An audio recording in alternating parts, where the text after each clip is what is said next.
upaya-upaya yang sementara dan sedang kami kerjakan adalah terus membangun pengurangan risiko bencana di Provinsi Papua, dan saat ini kami sedang bekerja di beberapa wilayah, baik itu bermitra melalui dengan pemerintah maupun ada beberapa mitra strategis yang kami coba untuk melakukan kolaborasi bersama untuk membangun ketangguhan di Provinsi Papua, terutama untuk masyarakat yang berada di wilayah-wilayah rawan bencana.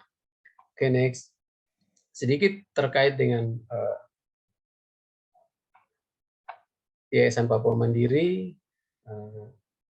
ini kami sudah aktif sejak tahun 2010 sampai dengan saat ini, beralamat di Jalan Poltekkes seperti tadi saya sampaikan di Padang Bulan, dan kami masih tetap kerja-kerja. Lanjut, Mbak. Ini secara umum, saya pikir nggak perlu lagi karena tadi sudah diuraikan terkait dengan lokal nusa, dan ini sedikit terkait dengan proses kenapa sampai kami pengen untuk mendorong lokal nusa itu ada, beranjak dari sejajar yang dulu mempertemukan kita dalam skala yang besar, dan saat ini sudah lebih fokus pada lokal nusa. Dan Yayasan Papua Mandiri adalah salah satu lembaga atau anggota dalam grup sejajar yang saat ini fokus untuk membangun peta jalan dalam kelokalan di Provinsi Papua. Next, Mbak. Ibaratnya YAPMI bergerak dalam keheningan. Kami tidak perlu terkenal, yang penting tetap berkarya dan tidak perlu besar untuk banyak kepentingan atau banyak kepentingan. Yang penting kami bermanfaat bagi masyarakat. Sebagaimana moto YAPMI itu equip, empower, and people, melengkapi dan memberdayakan bagi seluruh masyarakat. Kami terbuka untuk bekerja sama dengan berbagai pihak, dan dalam visi kami inilah makanya kami berusaha untuk terus membangun jejaring kerja dan melakukan kolaborasi dengan berbagai pihak. Proses kami untuk sampai dengan bagaimana kami bisa ikut berperan serta dalam mendorong lokal nusa, tentu kami menikmati dinamika perubahan kebijakan secara nasional dalam BRPRBK, dan juga beberapa kapasitas yang kami peroleh melalui grup PRBBK yang sudah terbentuk sejauh ini, dan itu sangat membantu. Grup PRBBK di Indonesia juga menjadi peta jalan sejajar, baik di tingkat nasional maupun lokal, atau secara khusus untuk di Papua. Saat ini juga telah bermetamorfosis menjadi lokal nusa, yang sekarang sedang digagas, dan juga kami di Provinsi Papua juga sementara sedang menginisiasi itu untuk melakukan pengembangan lokal nusa ke depan di Provinsi Papua dan menjaring banyak pihak lagi.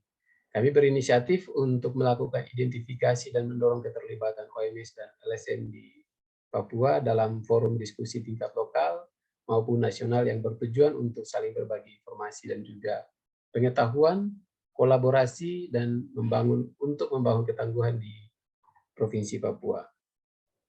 Salah satu hal penting yang saat ini sedang menjadi fokus kami adalah bagaimana membangun peta jalan kelokalan untuk OMS dan LSM di Provinsi Papua terkait dengan isu-isu strategis di Provinsi Papua melalui kolaborasi. Saat ini juga YAPMI kebetulan sudah disupport oleh Save the Children untuk ikut membangun jaringan kerja di Provinsi Papua atau membangun kolaborasi kemitraan dengan para pihak di Provinsi Papua dalam terutama membangun ketangguhan bagi anak dan perempuan serta kelompok rentan. Lanjut, beberapa kegiatan yang sudah kami lakukan terkait dengan training penguatan kapasitas tim relawan maupun kelurahan kampung. Ini sudah dilakukan pada masa pandemi dan juga survei dan pendataan data pilah berkaitan dengan kelompok rentan atau teman-teman yang berkebutuhan khusus. Lalu melakukan pendampingan psikososial, pengembangan kampung siaga COVID yang mengacu kepada panduan Permendes, panduan desa terkait dengan desa siaga COVID-19. Next. Ini beberapa fokus kita ke depan untuk fokus YAPI sendiri dalam mengembangkan program-program kebencanaan di Provinsi Papua yang memang lebih fokus kita kepada kelurahan dan kampung untuk membangun ketangguhan melalui desa tangguh bencana, peningkatan kapasitas sistem kelembagaan, baik itu manusianya, mekanisme, peralatan, dan juga teknologi. Kalau ini mungkin lebih fokus pada asistensi kepada pemerintah dan juga jaringan kerja dengan teman-teman OMS atau LSM dan juga komunitas lain yang memiliki keahlian di bidang atau visi misi yang sama, terutama di bidang peralatan atau teknologi untuk mengembangkan kesiapsiagaan di Provinsi Papua. Dan memang target kami untuk tahun ketiga adalah penguatan jaringan kerjasama lokal. Sejak inisiasi Lokal Nusa ini terbentuk, ini menjadi target kita untuk 5 tahun. Target kami untuk 5 tahun ke depan bagaimana mendorong kolaborasi kerjasama bersama dengan mitra-mitra strategis di Papua untuk bekerja bersama-sama dalam membangun ketangguhan di Provinsi Papua. Begitu juga tidak menutup kemungkinan dalam Lokal Nusa yang kami kembangkan di Papua, tidak saja hanya untuk sektor, untuk organisasi sipil masyarakat dan juga teman-teman LSM, namun kami juga melihat bahwa peran pemerintah itu sangat strategis untuk bagaimana kita bisa jaring, berkolaborasi bersama dalam yang kita sebut dengan Lokal Nusa untuk membangun Nusantara kita, terutama Papua. Oke, ini fokus kita ke depan. Next, Mbak. Kami juga melihat bahwa tantangan kita ke depan, baik itu secara ekonomi dan politik, ini beberapa hal yang kita melihat akan berkembang ke depan, sehingga penting meningkatnya pertumbuhan penduduk Papua yang terdampak terhadap ancaman bencana, meningkatnya kerusakan lingkungan, merusak kualitas hidup atau kualitas lingkungan hidup, meningkatkan kapasitas negara dan juga masyarakat, dan mencegah berbagai konflik sosial, terutama itu untuk di wilayah-wilayah yang rawan terhadap ancaman konflik sosial.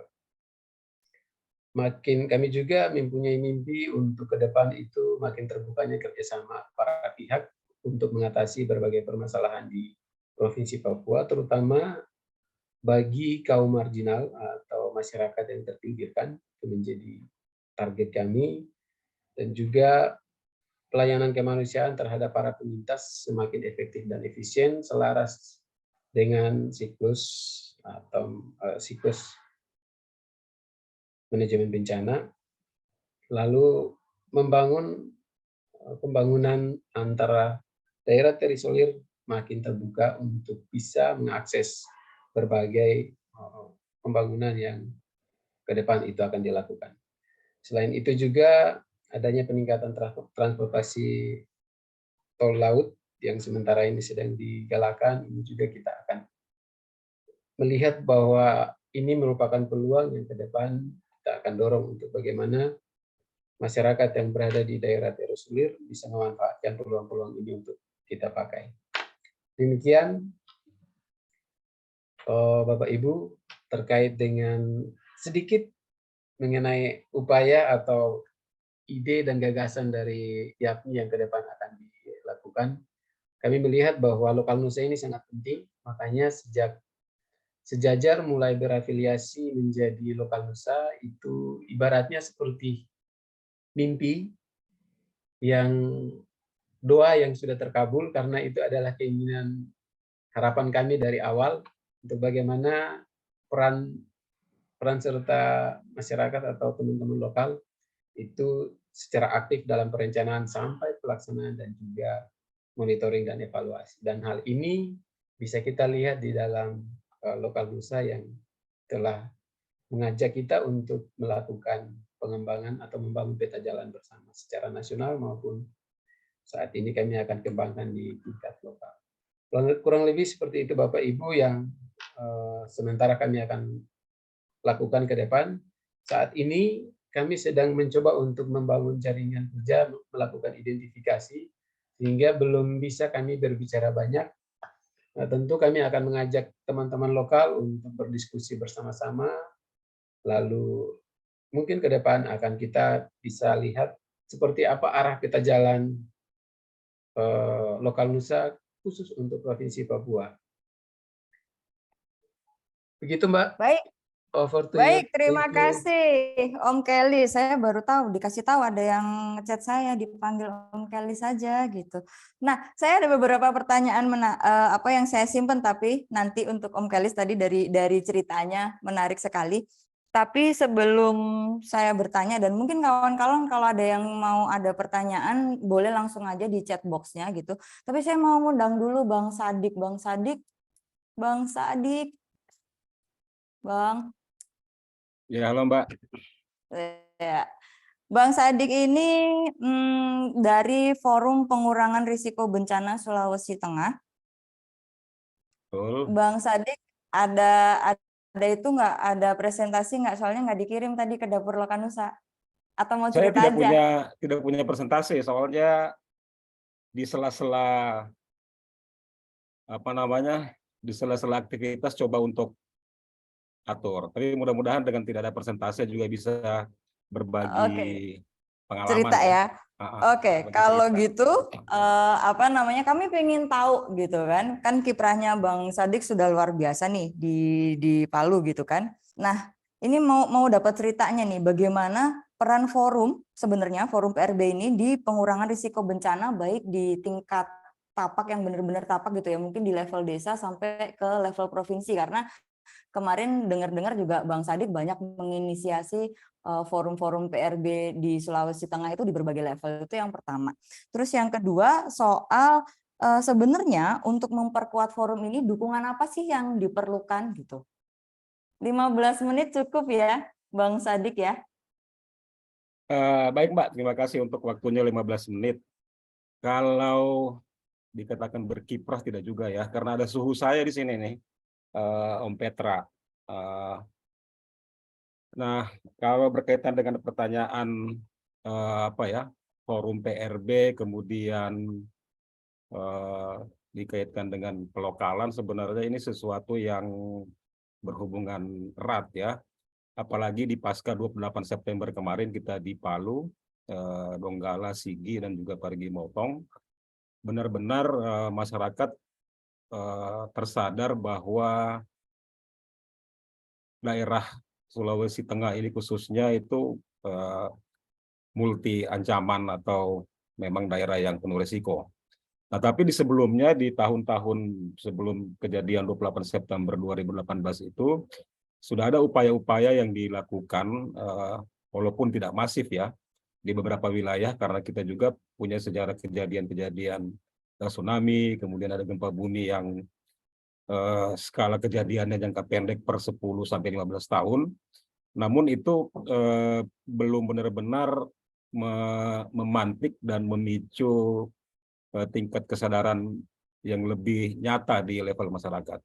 Namun pada 28 September terjadi perubahan yang lumayan lah pada level masyarakat dan juga di level pemerintah untuk lebih memperhatikan dan mengarahutamakan kebijakan-kebijakan berkaitan dengan pengurangan risiko bencana ke dalam kebijakan-kebijakan mereka. Nah, begitu juga pada level pemerintah desa, kecamatan maupun kabupaten kota. Nah, di kami di forum PRB sebenarnya lebih pada melakukan upaya-upaya membangun komunikasi, koordinasi, dan juga mengadvokasi agar upaya-upaya PRB ini betul-betul bisa berjalan dengan baik sesuai dengan kondisi yang ada. Nah, bagaimana itu bisa berjalan? Salah satunya adalah aksi-aksi pengurangan risiko bencana ini diharapkan bisa membantu masyarakat dalam menghadapi dan menanggulangi risiko bencana yang ada di wilayah mereka. Nah, namun aksi-aksi ini harus betul-betul sesuai dengan kondisi sosial, budaya, dan karakteristik masyarakat setempat. Nah, memang kalau kita lihat selama ini, kemudian pengalaman-pengalaman pasca 28 September, dengan banyaknya dukungan-dukungan yang masuk di wilayah di wilayah Sulawesi Tengah, khususnya di 4 kabupaten tadi dan kota, ada banyak bentuk-bentuk intervensi yang benar-benar itu kalau kita katakan ex situ, ya, sesuatu yang dibawa dari luar kemudian coba dimasukkan ke dalam. Nah, ini ada dua hal yang kita lihat. Pertama, satu, ada pengetahuan baru yang didapat oleh masyarakat maupun oleh kelompok-kelompok masyarakat. Namun yang kedua, ada kesenjangan juga, kesenjangan dalam konteks membutuhkan waktu untuk memahami proses-proses atau gagasan-gagasan yang dibawa dari luar, dengan tidak memperhatikan sudut pandang lokal. Jadi pendekatan-pendekatan menurut sudut pandang lokal. Nah, pasca 28 September, akhirnya kita juga temukan bahwa sudah muncul komitmen dari individu-individu, ya, kemudian kelompok-kelompok di masyarakat, karena mereka benar-benar mulai paham bahwa mereka berisiko, kemudian ancamannya nyata, ya, sehingga dari proses-proses yang dilakukan baik oleh forum pengurangan risiko bencana maupun teman-teman lain, itu sudah memunculkan champion-champion lokal, ya, memunculkan aktor-aktor lokal dan juga lembaga-lembaga lokal yang kemudian dikoordinir dan difasilitasi dengan baik, sehingga itu menjadi salah satu modal sosial oleh masyarakat ketika mereka mau melaksanakan aksi-aksi PRB. Nah, itu yang terjadi pasca 28 September. Namun beberapa hal juga ada kelemahan, ya. Ternyata setelah kita melihatnya pada konteks ini, walaupun sudah melahirkan champion-champion lokal, aktor-aktor lokal, ada juga muncul kesan eksklusivitas, ya. Jadi secara individu tidak terjadi distribusi pengetahuan dengan baik, ya, sharing pembelajaran dengan baik, sharing pengetahuan antar individu, antar kelompok, ya, karena mungkin ada model pengorganisasian yang berbeda-beda dan pendekatan yang berbeda-beda. Nah, ini mungkin menjadi salah satu catatan kita ketika bicara pada konteks pelokalan ini. Nah, yang lain bahwa isu pelokalan ini masih melihatnya pada konteks respon krisis, ya. Bagaimana kemudian kalau terjadi sesuatu, tersedia sumber daya di wilayah terdampak yang kemudian bisa merespon krisis. Nah, mungkin nanti perlu juga dipertimbangkan untuk didiskusikan pada situasi-situasi aman seperti sekarang ini, misalnya tidak ada kejadian, apakah nilai-nilai yang sudah pernah diintervensi itu kemudian berkembang atau justru nanti stuck. Itu beberapa hal yang mungkin nanti penting kita diskusikan. Nah, namun dari proses-proses itu ada praktik-praktik baik yang didapat, ya. Satu, misalnya tadi saya sampaikan ada local champion. Kemudian ada kesadaran kritis atas ancaman dan risiko yang mereka hadapi. Kemudian pengetahuan juga bertambah. Inisiatif-inisiatif muncul, ya, dalam bentuk aksi, ya. Aksi itu baik yang difasilitasi oleh lembaga-lembaga maupun aksi-aksi yang diinisiasi oleh individu-individu maupun pada level komunitas, ya. Walaupun itu masih pada konteks mitigasi yang sederhana berdasarkan kearifan lokal mereka, ya. Misalnya membuat tanggul, kemudian melakukan reboisasi dan seterusnya.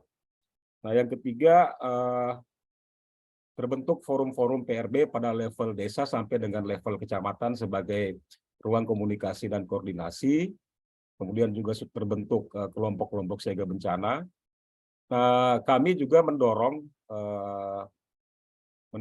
pendekatan berbasis bentang alam, berbasis landscape untuk wilayah-wilayah yang jenis ancamannya sama. Itu ada semacam peraturan bersama pada level desa. Jadi peraturan bersama kepala desa untuk saling membantu, saling mendukung kalau salah satu wilayah itu terdapat bencana, maka ada kesepakatan 2 wilayah atau 3 wilayah yang lain itu ikut juga mendukung. Jadi ini lebih pendekatan pada selain pendekatan di konsep tanggap daruratnya, juga pendekatan untuk mengelola ancaman dari hulu, tengah, dan ke hilir. Selain itu, kembali mendorong pengetahuan-pengetahuan lokal berkaitan dengan sistem peringatan dini. Karena banyak pengetahuan-pengetahuan orang tua atau leluhur-leluhur berkaitan dengan tanda-tanda alam yang memberi peringatan, itu banyak yang sudah terabaikan. Ini kemudian coba digali lagi pengetahuan-pengetahuannya. Pada level kebijakan, salah satu kabupaten, ya, di Kabupaten Sigi itu kemarin kami juga bersama-sama dengan BPBD dan teman-teman lain membantu memfasilitasi untuk menyusun peraturan bupati, itu peraturan bupati nomor 49 tahun 2022, peraturan yang berisikan tentang penggunaan dana desa berdasarkan kewenangan desa. Nah, di kewenangan desa itu disebutkan bahwa sangat dimungkinkan untuk menggunakan dana desa untuk aksi-aksi pengurangan risiko bencana. Nah, ini yang coba kami dorong, akhirnya lahir Perbub.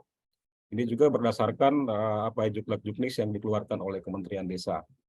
Nah, kami berpikir bahwa Kementerian Desa sudah mengeluarkan rekening nomor 5 berkaitan dengan pengurangan risiko bencana. Nah, ini diperkuat dengan peraturan bupati, sehingga nanti ketika desa mencoba untuk atau menyusun perencanaan melalui musyawarah pembangunan desa, kemudian mereka asistensi misalnya ke kabupaten, halangan-halangan yang berkaitan dengan kebijakan ataupun nomenklatur itu bisa minimal, sehingga rencana-rencana aksi mereka itu bisa di backup melalui dana desa. Nah, di tahun 2023 ini kami rencana mau untuk forum sendiri rencana akan menyusun peta jalan forum PRB Provinsi Sulawesi Tengah nanti seperti apa. Karena beberapa kabupaten sudah berkomunikasi dengan kami untuk diminta memfasilitasi pembentukan forum-forum pada level kabupaten. Nah, ada satu hal mungkin yang berkaitan dengan pelokalan ini, ya saya kalau melihatnya sebenarnya ini berkaitan dengan bukan pendelegasian sebenarnya, berkaitan dengan kewenangan dalam konteks otonomi. Jadi ada semacam otonomi yang kemudian diberikan kepada teman-teman di lokal, baik itu di lembaga maupun di konteks individu, yang mencoba untuk melakukan inisiatif-inisiatif berdasarkan karakteristiknya. Nah, tapi kan pertanyaannya apakah otonomi ini otonomi penuh atau ini otonomi nanti yang sifatnya setengah hati, ya. Kenapa begitu? Karena pengalaman kita 28 September kemarin, isu pelokalan ini juga sudah didorong, namun ada banyak bentuk-bentuk kerjasama yang kemudian agak terhambat karena tadi mendorong konsep lokalan, tapi sistemnya itu belum lokal. Artinya instrumen-instrumen yang dimiliki oleh teman-teman di lokal itu belum bisa memenuhi prasyarat-prasyarat atau instrumen-instrumen yang sudah ditentukan. Nah, ini kira-kira nanti menjadi catatan-catatan dari beberapa pembelajaran baik maupun hal-hal yang bisa kita diskusikan. Itu mungkin pengantar saya dulu, Mbak Tino. Terima kasih banyak. Baik, terima kasih Bang Sadik. Keren ini. Isu pelokalan sudah lama didorongkan, tapi masih ada tantangan-tantangannya. Ada soal sistem dan instrumen. Kayaknya nyambung nih dengan narasumber kita yang ketiga. Ada Bang Petra Sawacana. Bang Petra, boleh dibuka cam-nya? Sip. Bang Petra dari Aksi Komunitas akan bercerita kepada kita semua tentang sebuah dokumen yang dihasilkan dari hasil Konferensi Nasional Pengurangan Risiko Bencana Berbasis Komunitas. Nah, ini sebenarnya barang apa, Bang? Satu.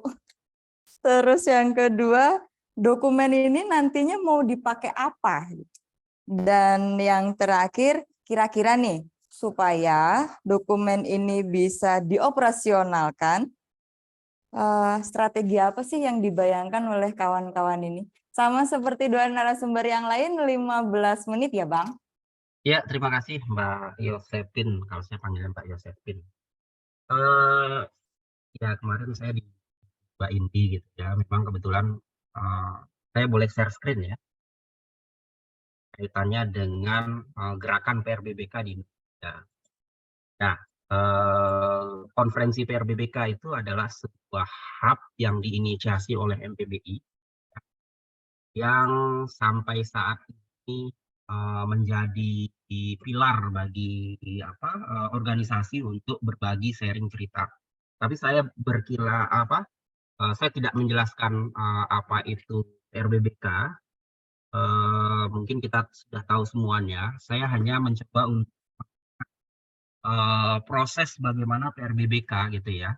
Nah, kalau tadi saya cari bahasa pelokalan itu, kalau dalam KBBI kan ini ya, proses atau cara membuat melokalkan gitu ya. Nah, gerakan PRBBK ini awal munculnya di Indonesia itu tahun 90-an gitu ya. Tapi ini diinisiasi malah oleh gerakan-gerakan ini pertanian gitu ya, pengorganisasian isu-isu agraria gitu ya.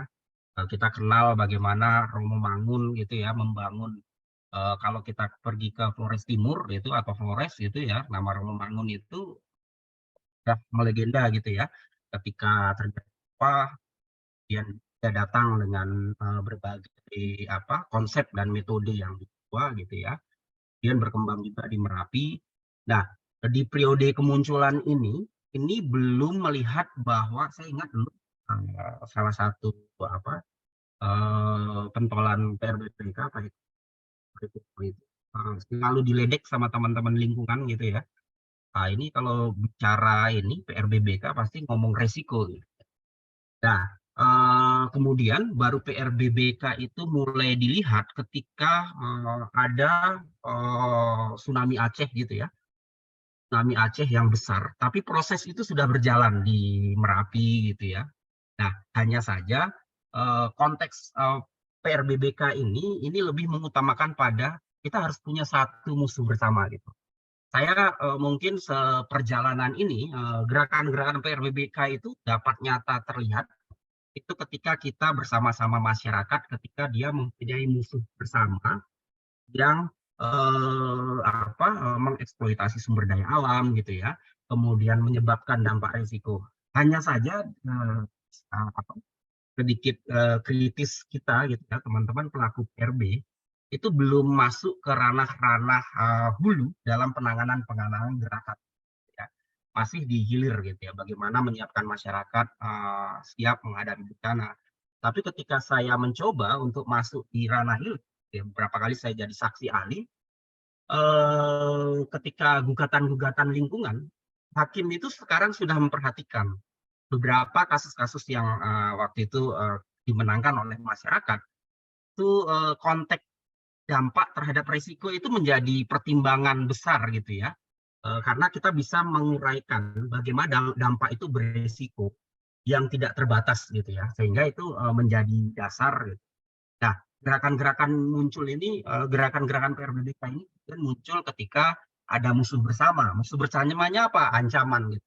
Tapi ada ancaman itu kan ada yang faktor alam atau ada juga yang karena dipicu oleh ada faktor-faktor pemicunya seperti eksploitasi gitu ya. Contoh kasus gerakan-gerakan kendeng, gerakan wadas, gerakan-gerakan Floresta Raya gitu ya, ketika mereka menolak sumber daya alamnya dieksploitasi dengan tujuan untuk melindungi melindungi masyarakat dari resiko-resiko yang ada. Nah, pada 98-2005 ini kemudian PRBBK ini menjadi perhatian publik. Ya. Sudah mulai ada arah, tujuan, strategi gitu ya, gerakannya mulai terorganisir, kemudian sudah masuk ke ranah-ranah program gitu ya. Dan setelah tsunami Aceh, kemudian ini menjadi perhatian besar. Nah, baru tahun 2005 sampai 2008 itu periode birokratisasi.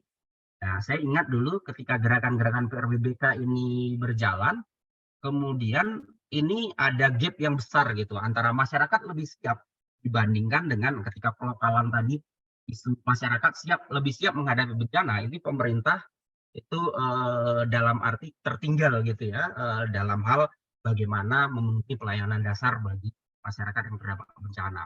Nah, kemudian baru birokratisasi ini mulai muncul kebijakan-kebijakan sampai lahirnya undang-undang. Nah, baru setelah 2008 sampai sekarang ini sebenarnya kita harusnya melihat hasil gitu ya.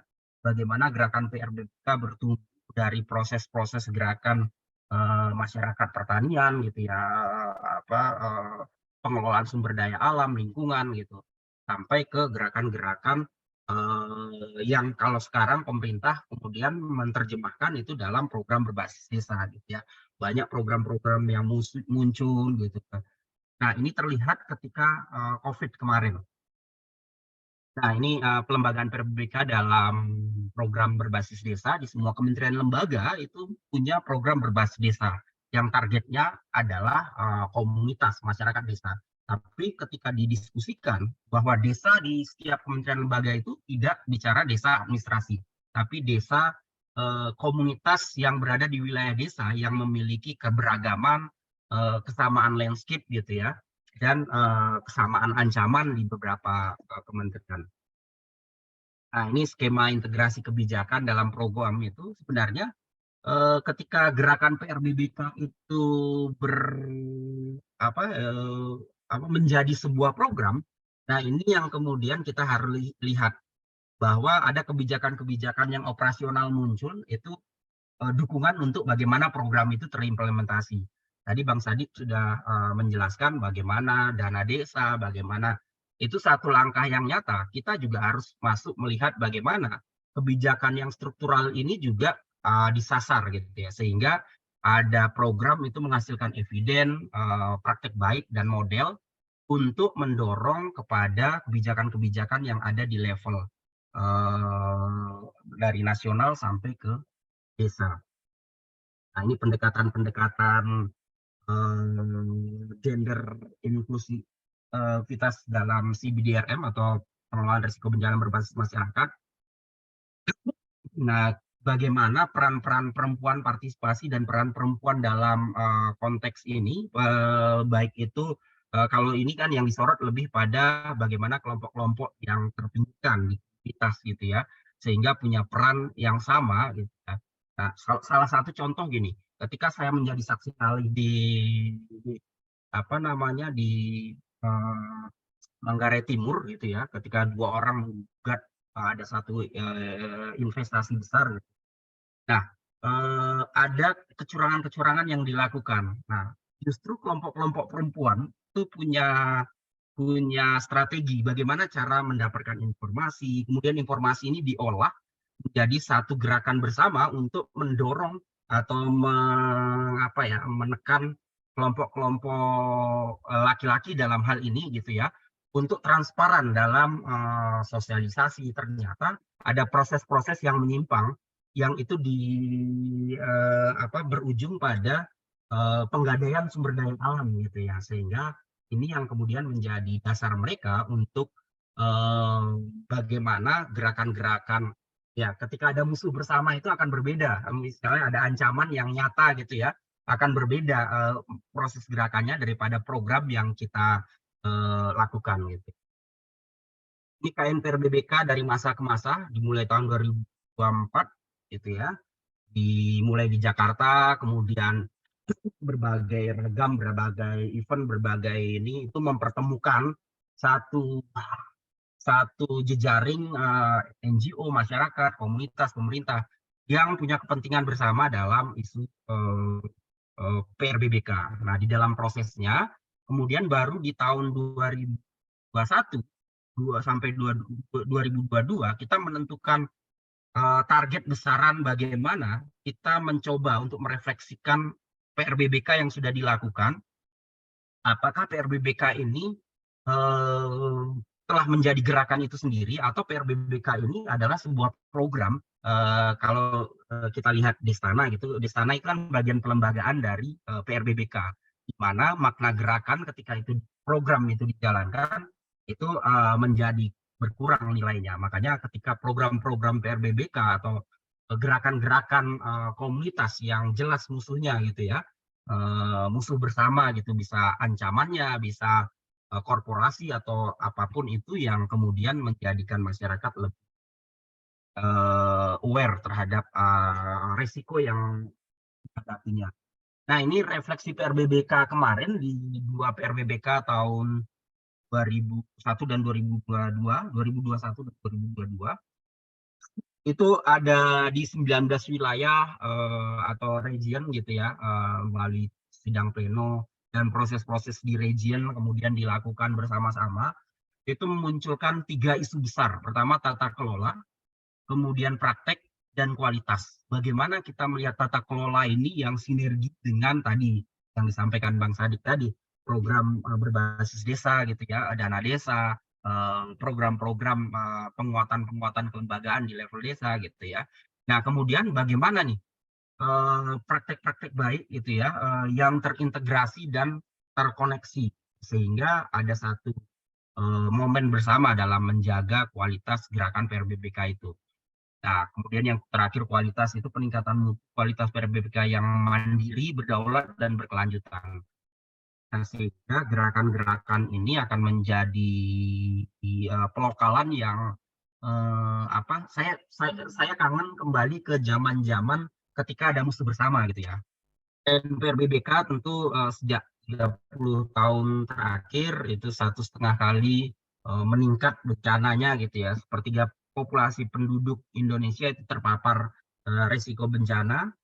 80% sumber penghidupan masyarakat di Indonesia terpapar risiko bencana gitu ya. Kerugian mencapai 108,98 triliun setiap tahunnya akibat bencana iklim gitu ya. Angka kemiskinan meningkat pasca pandemi, transformasi pemanfaatan teknologi dan informasi digital, kemudian upaya membangun ketangguhan bencana desa, kelurahan, komunitas dilakukan oleh berbagai pihak. Kemudian desentralisasi kerangka kebijakan perencanaan pembangunan yang partisipatif dan kolaboratif. Ini sumber daya PRBBK yang bisa didorong mulai dari kontribusi aktif komunitas, dana desa tadi yang seperti disampaikan Bang Sadik gitu ya. Kemudian pelaku usaha atau komunitas yang di wilayah desa atau kelurahan terutama yang berada di kawasan rawan bencana. Kemudian perlindungan sosial adaptif. Dan terakhir adalah non-APBN atau APBD atau sumber-sumber dari donor, dari manapun gitu ya. Hasil dari konferensi PRBBK itu merumuskan visi besar PRBBK. Nah, kita kemudian menyepakati bahwa PRBBK itu akan dilakukan 2 tahun sekali, sekaligus sebagai alat ukur monitoring capaian-capaian target dari PRBBK di Indonesia. Visinya adalah mewujudkan resiliensi masyarakat Indonesia terhadap bencana dan krisis iklim untuk pembangunan berkelanjutan. Kemudian misinya ada 5 misi. Pertama, penguatan kebijakan dan program PRBBK yang sinergis, inklusif, berperspektif gender, mandiri, dan berkelanjutan. Kemudian peningkatan investasi PRBBK pada sektor pembangunan dan wilayah prioritas pembangunan berisiko tinggi. Ketiga, peningkatan kapasitas ketangguhan serta kepemimpinan lokal dalam pengembangan PRBBK. 4, perluasan melalui pelembagaan replikasi praktik PRBBK berbasis kawasan dalam konteks sosial ekologi dan risiko bencana seperti tadi yang disampaikan Bang Sadik, pengembangan inovasi dan teknologi PRBBK. Nah, ini yang kita ambil dari hasil temuan-temuan di berbagai region gitu ya, mulai dari Sumatera gitu ya, kita pilah gitu. Apa sih arah kebijakan yang mau dibangun di setiap wilayah gitu dalam pengembangan PRBBK ke depannya gitu ya. Ada Sumatera, Jawa, Bali, dan Nusa Tenggara, kemudian kita coba rangkum gitu ya. Kemudian ada Kalimantan, Sulawesi, Maluku, Papua. Papua tadi juga sudah disampaikan oleh Bung Tetis bahwa gerakan PRBBK ini akan terus harus punya baseline dan alat ukur yang bisa kita lakukan bersama gitu ya. Nah, ini target-target peta jalan yang hasil dari rumusan-rumusan ini kita taruh sekarang baseline-nya di tahun 2019 gitu ya. Ketika berapa desa, berapa fasilitator, berapa kelurahan atau desa yang sudah menjadi desa-desa tangguh ya. Nah, isu besarnya lagi adalah bagaimana konteks di sana itu bukan pada konteks program, tapi lebih pada bagaimana pelembagaan di sana dalam gerakan gitu. Sehingga ini kemarin dengan BNPB kita ada usulan untuk sepakat bersama-sama melalui peta jalan ini merevisi satu kebijakan Perka nomor 1 tahun 2012 ya tentang pedoman desa tangguh bencana menjadi perban yang itu akan mengakomodir kebijakan-kebijakan yang memayungi bagaimana sinergi program berbasis desa ke depannya.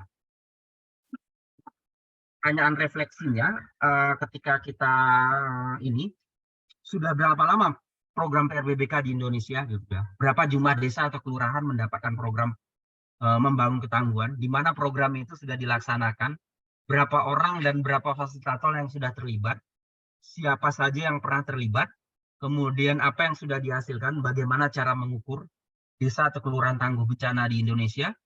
Kemudian bagaimana capaian itu dapat dimonitoring? Nah, ini yang menjadi PR kita bersama gitu ya.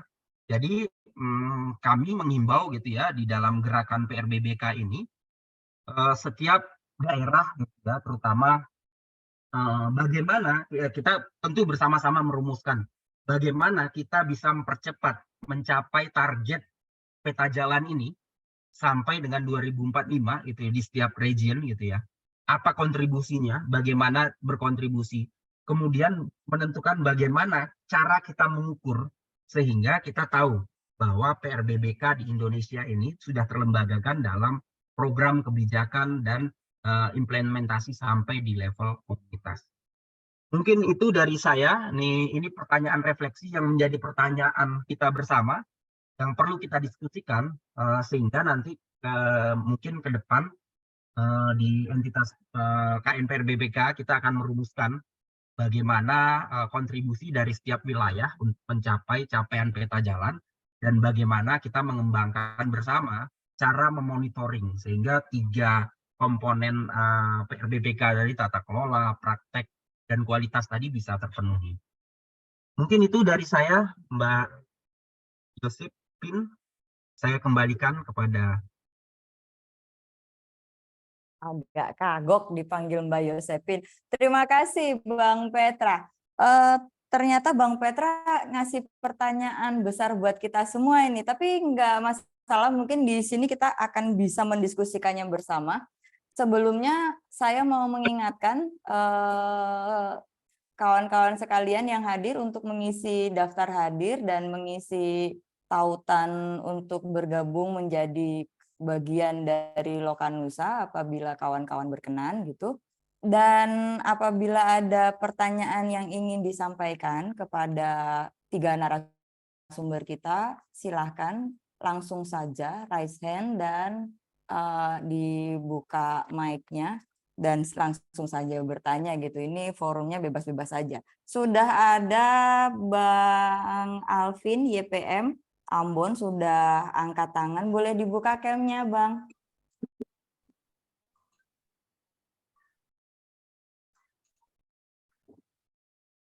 Oke. Oke, silakan. Mau nanya ke siapa nih? Atau mau sharing boleh juga.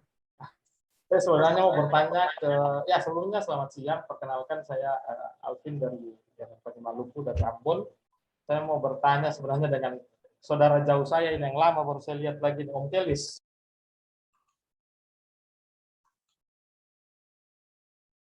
Ah. Bang Alvin. Bang Alvin.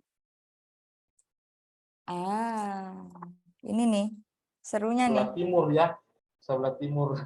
Gitu. Kira-kira Om Kelis selama berproses dengan pelokalan atau dengan isu-isu pelokalan gitu, kira-kira tantangan apa saja yang mungkin ditemukan oleh Om Kelis ketika berproses di Papua sendiri? Mungkin apakah tantangan itu entah dari pemerintah mungkin sendiri atau dari adakah hambatan atau tantangan mungkin dari malahan dari teman-teman LSM lokal yang sama-sama juga berada di Papua sana, ya mungkin gitu, apa kira-kira tantangannya dan kira-kira bagaimana cara atau trik yang mungkin Om Kelis dengan teman-teman lakukan gitu untuk mengatasi persoalan-persoalan tersebut untuk kelokalan kan, karena kelokalan ini kan salah satu isu yang sebenarnya manis-manis sedap di mana gitu kan. Ya, apalagi Om Kelis kan ngomongnya tadi organisasi kami ini bukan organisasi yang terkenal besar-besar amat. Nah, kadang-kadang gitu kan biasanya ketika pemerintah kan wah ini organisasi kecil ngapain sih untuk ini bicara soal ini. Silakan Om Kelis, terima kasih. Katina, terima kasih. Terima kasih Kak Alvin, tapi kita kumpulin dulu ya supaya nggak satu-satu gitu. Barangkali mungkin ada yang ingin berbagi pendapat, mana lagi? Tapi tolong raise hand supaya saya tahu. Omail, raise hand Omail, ada di bawah itu. Saya. Ismail, suara perempuan itu. Kalau bisa angkat tangan, angkat kaki. Oke, ada Pak Ismail Hussein dari Suara Parangpuan, Sulut. Suara perempuan, Sulut. Oke. Silakan Pak. Apa namanya? Saya menarik juga. Menarik yang disampaikan tadi itu bahwa nantinya kalau ada bencana alam itu kita bisa mengakses dana desa itu. Kemarin kami ikut pelatihan AA ya, dan kemarin juga ada kebetulan ada musrembang di kampung, saya sempat tanyakan itu. Ternyata mereka sudah siap untuk mengalokasikan dana desa itu untuk sisipan untuk daerah yang dampak korban bencana gitu. Jadi alhamdulillah itu dengan adanya kegiatan-kegiatan ini kita bisa sharing ke tingkat pemerintah dan akhirnya sudah bisa mengalokasikan dana itu dan sudah masuk dalam kalau dulu itu mereka harus melihat harus melihat dulu RPJM dari kepala desa, dan kepala desa itu harus sinergitas dengan RPJM Bupati, dan ternyata sekarang sudah bisa untuk kita akses itu. Dana desa sudah ada beberapa persen itu disiapkan untuk melalui dana desa, sudah ada pembahasan dalam musrembang. Itu sekedar informasi dulu ya, Mbak.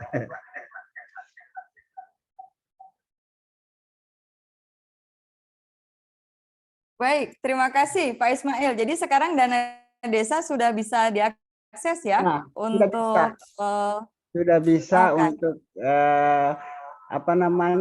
kita sudah masukkan dalam musrembang itu, ternyata di dana desa itu kita bisa akses untuk daerah yang berpotensi ya untuk bencana alam. Oke. Kemarin-kemarin itu tidak boleh karena harus melalui RPJM dari kepala desa. Dan kepala desa, RPJM dari kepala desa itu harus sinergitas dengan RPJM dari bupati. Nah, kemarin kita ikut pelatihan AA yang di fasilitas Save the Children itu. Hari itu saya langsung sampaikan dan kebetulan saya ditawarin untuk jadi tim 7 ya untuk menyusun itu. Ketika saya mengajukan itu ternyata bisa ada alokasinya dan bisa dialokasikan untuk dana ADD, dana desa dalam rangka persiapan untuk bencana alam yang ada di daerah yang berpotensi gitu. Itu sekalian informasi loh. Ya. Baik, terima kasih Pak Ismail, informasi yang berharga. Saya di sini tadi juga kayaknya lihat kawan-kawan dari Desa Lestari, jadi mungkin nanti bisa ada sesi khusus nih terkait dengan hal ini. Saya undang lagi yang mungkin mau bertanya gitu, atau kalau enggak saya lihat di chat box nih, bentar. Ada Bang Edi dari FPRB Jatim. Kalau Jatim itu berarti bukan Bang Mas. Mas Edi dari FPRB Jatim. Kata Mas Edi, kendala utama membangun diskusi antar komunitas terkait pelokalan adalah kuatnya ego sektoral. Mas Edi boleh nggak cerita ini maksudnya kayak mana sih sebenarnya gitu? Bisakah berbagi sama kita? Mas Edi masih ada sama kita nggak? Jangan-jangan udah nggak ada. Mas Edi, masih ada kok. Bisa nggak? Kalau nggak saya turun ke bawah. Wah ini. Musuh bersama itu rezim. Langsung. Kayaknya kita undang aja nih. Maksudnya gimana ini? Bang Ali Akbar. Silakan Bang.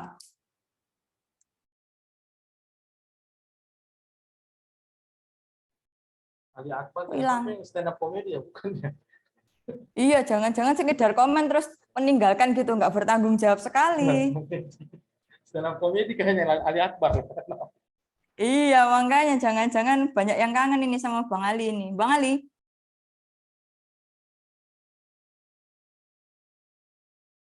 Nggak nongol. Mas Edi juga nggak nongol. Oh maaf ada tamu. Oke, Mas Edi ada tamu. Kalau Bang Ali belum nongol dan Mas Edi masih ada tamu, mungkin kita langsung balik lagi ke Om Kelis. Om Kelis, tadi Bang Alvin nanya tuh, Calvin nanya. Tantangan yang dihadapin itu apa sih? Terus gimana mengatasi tantangannya gitu? Boleh berbagi bersama kita Om Kelis, silakan Om. Alvin, terima kasih ya. Pertanyaan menarik. Dan memang itu menjadi tantangan kita bersama. Apa yang hampir mirip dengan apa yang disampaikan oleh Om Edi juga, Mas Edi, bahwa ego sektor itu masih sangat kuat untuk kita bicara isu kelokalan di daerah atau komunitas. Namun, sekali lagi bahwa kita punya setiap organisasi atau setiap komunitas itu memiliki visi misi, mandat, dan arah. Itu menjadi kiblat kita untuk bagaimana kita melakukan pendekatan membangun kesamaan arah dan tujuan kita. Meskipun ego itu kita tidak bisa pungkiri bahwa itu tetap ada.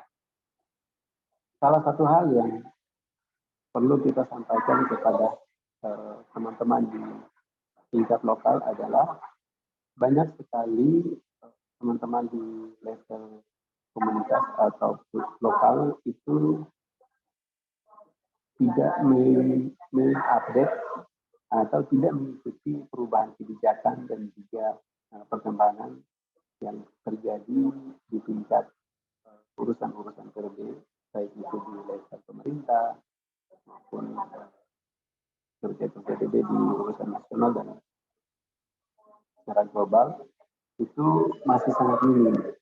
Bukan minim tapi terbatas sehingga masih kita temukan itu adalah paradigma lama yang itu urusanmu, itu bukan urusan. Saya jarang dalam urusanku sendiri. Sedangkan sekarang ini adalah era di mana kita tidak bisa lagi bekerja sendiri. Hampir kalau kita lihat dalam berbagai kebijakan, baik itu pemerintah maupun kebijakan internasional dan juga lembaga-lembaga nasional ini lebih banyak mendorong kolaborasi atau kerjasama antar pihak untuk mencapai hasil atau tujuan yang lebih baik. Di mana ketika kita bisa bekerja sama atau berkolaborasi, tentu ada tambahan sumber daya yang cukup. Kita bisa membuat sesuatu yang tadinya mungkin perlu waktu atau perlu sumber daya yang tambahan, itu bisa kita dapat dan membantu kita untuk melakukan upaya mencapai tujuan itu dengan baik. Tantangan terbesar memang itu, tetapi kalau untuk kami di Papua, kami coba untuk melakukan pendekatan kalau memang secara institusi resmi itu tidak kuat, apalagi kalau hanya bersurat mengajak mereka untuk tidak bisa. Perlu kita turun langsung untuk berdiskusi dengan mereka, terutama mengetahui apa sih sebenarnya kendala yang menjadi kendala sehingga mereka seperti membuat dinding pemisah atau membuat ruang yang membatasi antara mereka dengan kita. Jadi perlu menggali permasalahannya apa, lalu permasalahan itu coba kita potret dengan isu-isu strategis yang atau arah keberlanjutan dari program-program ataupun dari kegiatan teman-teman yang ada di lokal, sehingga kita bisa sampaikan bahwa kolaborasi atau bekerja sama itu adalah bentuk yang salah satu upaya yang baik untuk menambah kita punya sumber daya dalam mempercepat, selain mempercepat, tetapi juga menambah kemampuan kita, menambah kapasitas kita untuk melakukan pekerjaan itu supaya baik, ya, terutama untuk urusan TRB ya. Jadi salah satu contoh yang kami coba melakukan kolaborasi melalui pemerintah juga, selain teman-teman lokal. Kalau dengan pemerintah itu lebih banyak, mereka lebih banyak tidak begitu memahami seperti peraturan desa atau Permendes yang sekarang sudah lebih rigid untuk memasukkan isu kebencanaan itu di dalam program-program pembangunan desa dan juga peraturan menteri dalam negeri yang sudah lebih fokus untuk bagaimana desa atau kampung atau kelurahan itu memfokuskan anggaran untuk penanggulangan bencana. Ini perlu peran serta kita untuk tidak saja kita bicara, tetapi kita perlu untuk menunjukkan ke mereka. Jadi dokumennya harus ada, ini loh, di bagian ini sebenarnya ada anggaran, ini ada program yang harusnya kalian alokasikan anggaran untuk melaksanakan ini. Dan itu ketika kami melakukan pola-pola seperti itu, baik itu kepala desa ataupun BPBD, nggak bisa mengelak karena memang itu aturan yang harus mereka ikuti. Tapi memang kita tidak memaksa. Yang pasti, Pak, ini sebenarnya kebijakannya yang kami sampaikan begini loh. Kalau memang mau untuk kampung atau desa ini bisa memiliki kapasitas dan mengurangi risiko bencana ada, maka lawan ini perlu di-SK-kan. Tolong untuk dilegalkan dengan SK kepala desa dan juga perlu anggaran. Sama halnya dengan kita mencoba untuk berkolaborasi dengan teman-teman LSM lokal yang ada di sini. Apalagi kalau teman-teman LSM yang sudah lebih dulu dari kita ya. Makanya saya sampaikan tadi, kami tidak harus dikenal, tetapi kami tetap bergerak dan bisa berdampak bagi yang lain. Kalau dengan teman-teman LSM lokal yang ada di sini, sekali lagi bahwa pendekatan itu baik secara institusi maupun secara kekeluargaan atau pertemanan antara kakak dan adik. Kalau memang itu senior, kita harus menghargai mereka sebagai senior. Intinya bahwa kita harus mencari tahu apa sih sebenarnya permasalahan yang kendala atau tantangan yang mereka hadapi, lalu mencoba untuk memberikan solusi. Setelah itu ya kita ajak untuk berdiskusi dan mengajak mereka baik itu berdiskusi secara organisasi dalam kelokalan kita maupun kita bisa mengajak untuk berdiskusi seperti virtual seperti ini, itu akan menarik. Ada beberapa teman-teman Papua yang saat ini saya coba untuk mendorong gabung di PRBDK untuk sampaikan bahwa itu adalah wadah untuk kita bisa belajar bersama, bisa berbagi bersama, dan itulah teman-teman akan memperkaya pengetahuan dan juga pengalaman untuk PRBDK di Provinsi Papua.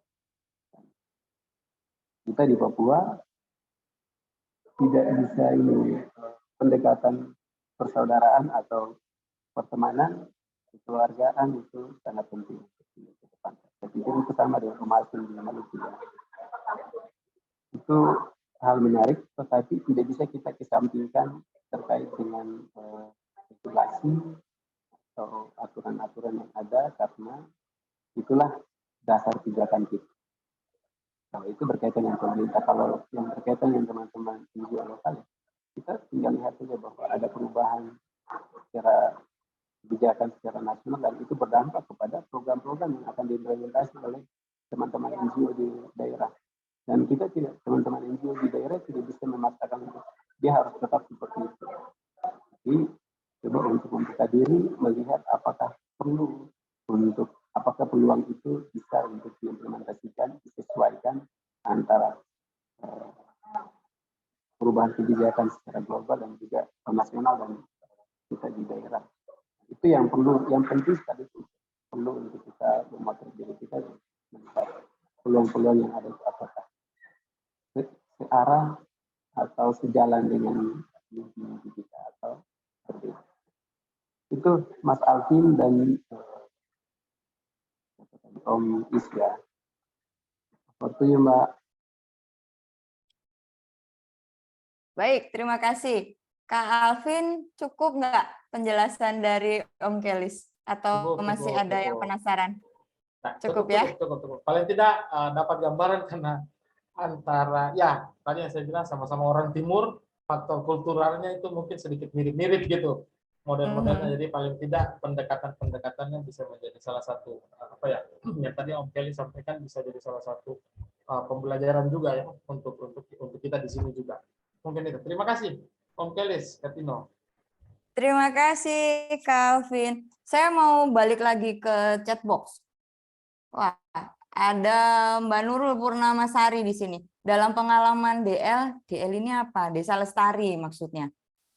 Dalam pengalaman DL hampir sama dengan yang disampaikan Pak Ismail tadi, bahwa desa-desa sebenarnya sudah aware untuk menganggarkan dana kebencanaan dalam APBDes. Namun dalam beberapa kasus tidak mendapatkan approval dari DPMD karena tidak ada regulasi di tingkat kabupaten yang jadi acuannya. Mbak Nurul mungkin mau berbagi dengan kita, monggo loh Mbak, silakan ya kalau mau berbagi ini, memperjelas maksudnya seperti apa, tinggal raise hand aja.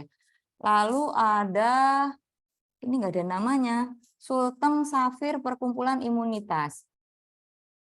Tantangan lain saat desa sudah memasukkan usulan penggunaan dana desa untuk PRB, maka proses selanjutnya adalah eksistensi di tingkat kabupaten. Biasanya di sini dinas terkait yang menjadi tempat untuk eksistensi kadang melihat PRB tidak menjadi isu penting di desa.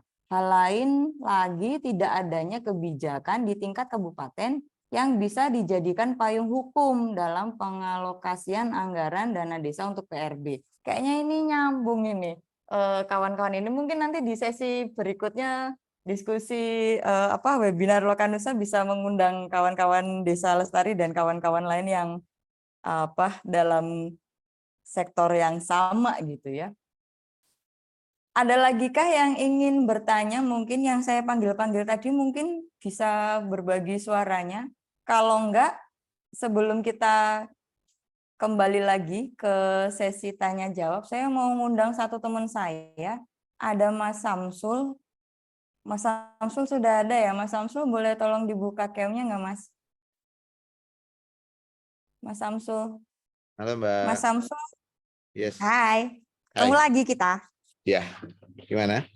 Mas, kan ceritanya kemarin ini nih, Mas Samsul yang paling update nih sebenarnya kan, upaya pelokalan di tingkat regional itu sekarang itu situasinya kayak mana, posisinya sejauh mana.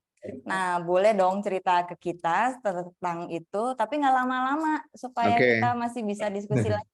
10 menit ya. Oke Mbak. Jadi singkat ya. Jadi kita Oke. ngomongin pelokalan kan sejak 2016 ya, sejak Grand Bergen 2016. Tapi secara prinsip sebenarnya teman-teman, saya harus jujur bahwa progresnya belum kemana-mana. Jadi gagasan pelokalan ditandatangani, disepakati secara teoritis, secara konseptual oleh donor, oleh internasional NGO dan lain-lain, tapi belum bergerak secara signifikan. Ini teman-teman bisa lihat laporannya berdasarkan dari laporan independence report yang dikeluarkan sama Overseas Development Institute. Jadi, nah kenapa dia belum gerak kemana-mana? Karena banyak hal ya. Salah satunya hal mungkin adalah karena mungkin demand dari kita sebagai NGO di selatan masih belum cukup signifikan untuk menuntut komitmen Grand Bergen dilaksanakan secara konsisten oleh donor dan internasional NGO. Nah, karena itu kami berpikir bahwa sepertinya saatnya bagi kita untuk one step forward ya. Jadi mulai dari diskusi pelokalan dan masuk ke agenda, terlibat secara aktif dalam agenda pelokalan secara aktif dalam agenda pelokalan dengan mulai ya forum lokal nusa ini, dan juga mungkin terlibat juga dalam dialog tentang pelokalan baik di tingkatan regional maupun di tingkatan global. Nah, kebetulan Dompet Duafa, Human Initiative, Pujono Centers saat ini sudah menjadi anggota dari jaringan yang namanya Network for Empowered Aid Response, jaringan yang lahir sebagai movement bagi CSO di selatan yang secara konsisten mengangkat tema pelokalan dalam kerangka movement ya. Dan harapannya setelah ini mungkin kita bisa berdialog dan juga bisa berdinamika secara bersama-sama bersama jaringan ini gitu. Lagi-lagi ini adalah salah satu jaringan dari 4 jaringan yang bicara secara global mengenai pelokalan. Jadi teman-teman feel free untuk terlibat, dan kami akan sangat senang atas nama Dompet Duafa, Pujono Center, HI, dan juga Forum Jakarta. Kami akan sangat senang dengan keterlibatan aktif teman-teman dalam diskursus mengenai pelokalan bersama jaringan Nyanir. Begitu Mbak, over. Iya, dibilang cepet beneran cepet dia ngomongnya. Oke, terima kasih Mas Samsul. Nah, saya jadi pengen dengar itu ya, merespon yang ada di chatbox gitu. Semoga Mas Petra lalu Bang Sadik juga monitor yang ada di chatbox gitu ya. Kira-kira kalau menurut Mas Petra dan Bang Sadik gitu ya, dengan situasi yang disampaikan oleh kawan-kawan yang ada di chatbox itu, responnya kayak mana gitu dari forum PRB sendiri, seperti apa, melihatnya seperti apa gitu, dan dari kawan-kawan aksi komunitas melihatnya seperti apa? Karena kan tadi sudah kalau Om Kelis tadi kan sudah menjelaskan, sudah bercerita tuh situasinya seperti apa. Nah, kalau dari Bang Sadik atau Mas Petra kayak mana nih? Boleh, siapa dulu silakan.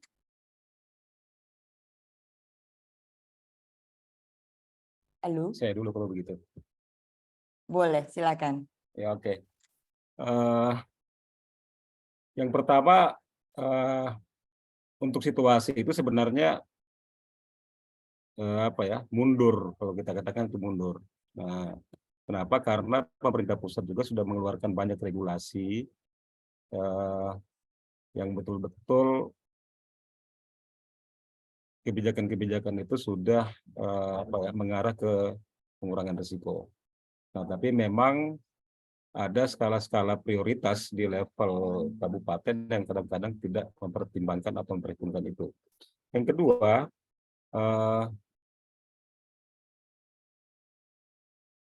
kebijakan yang akan menjadi payung yang mungkin nanti akan digunakan oleh desa sebagai referensi, ini juga sebenarnya tidak lepas dari pemimpin daerah itu sendiri, sejauh mana pemahamannya, kemudian political will-nya pada konteks pengurangan risiko bencana.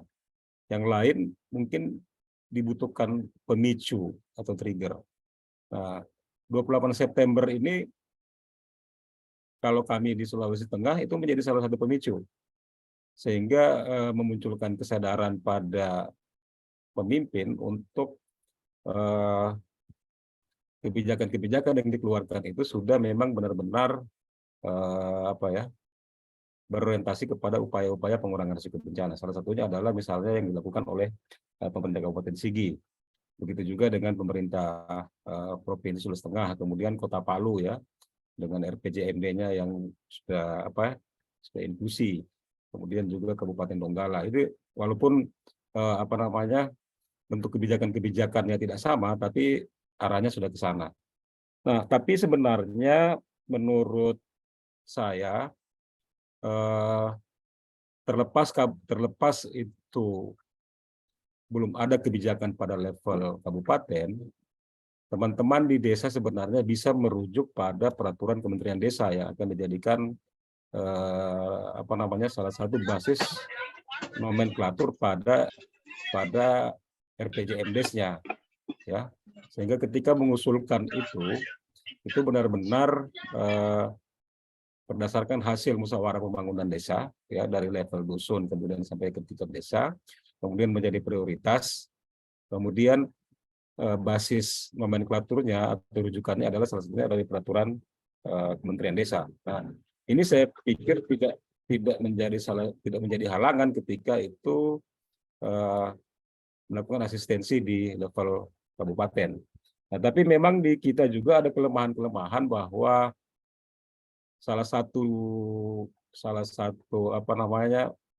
otoritas di pemerintah dalam hal ini Dinas Pemberdayaan Desa itu kita belum lirik dengan baik ya, untuk diintervensi berkaitan dengan pengetahuan berkaitan dengan pengurangan risiko bencana utamanya yang berbasis komunitas. Sehingga ini akan berpengaruh nanti ketika pada level tapak itu misalnya kuat, tapi pada level pemerintah belum memahami benar, sehingga tetap akan ada gap antara harapan dengan kenyataan yang dihadapi oleh masyarakat di desa. Bahwa asistensi yang dilakukan oleh pemerintah desa di level kabupaten memang selama ini ada kendala-kendala yang dihadapi ya, karena tadi salah satunya adalah pengetahuan, kemudian kebijakan pusat, kebijakan provinsi, dan kebijakan daerah yang tidak benar-benar dipahami atau terinternalisasi di dalam kerja-kerja mereka, sehingga usulan-usulan ini tidak menjadi penting. Yang kedua, yang lain lagi selalu berpikir bahwa bencana itu kan tidak selamanya ada. Misalnya kalau banjir itu nanti kan munculnya di musim penghujan, kenapa kalian usulkan itu di musim panas? Kemudian gempa bumi ini kan kalau berdasarkan para ahli itu ada perulangan sekitar 20-50 tahun. Kenapa kok harus kalian masukkan di anggaran? Ada rasional-rasional yang begitu yang disampaikan kepada pemerintah desa atau yang melakukan asistensi, kemudian akan sulit untuk didialogkan. Nah, padahal kalau kita lihat di dalam Juklak Juknis ada banyak sebenarnya kemungkinan yang bisa dibiayai oleh dana desa, itu di kegiatan prabencana, di tanggap darurat, atau di rekor. Nah, menginternalisasi ini yang kira-kira menjadi penting agar ketika pemerintah desa mau melakukan asistensi itu lebih mudah. Itu Mbak dari saya. Baik, terima kasih Bang Sadik. Mas Petra? Ya, kalau dari saya sih melihat dari dua sisi. Ya. Satu bicara kebijakan, gitu. Satu lagi bicara gerakan. Gitu. Kalau dari sisi kebijakan, kita perlu mencermati gitu ya. Tadi yang Bang Sadik sudah menjelaskan lebih rinci gitu ya. Kenapa, apa sih persoalan-persoalannya? bagaimana gitu ya kita. Nah, kita itu tidak pernah selalu di setiap kebijakan dalam konteks program itu selalu memunculkan indikator-indikator yang sifatnya kegiatan gitu. Nah, sementara semua program-program ini ingin semua dibiayai oleh desa gitu. Seolah-olah di desa itu hanya ada dana desa gitu ya. Padahal ada dana-dana sumber lain yang bisa ditarik gitu ya, dana ADD gitu ya, dana perimbangan daerah gitu. Hanya saja mungkin lokusnya yang mungkin perlu dilihat.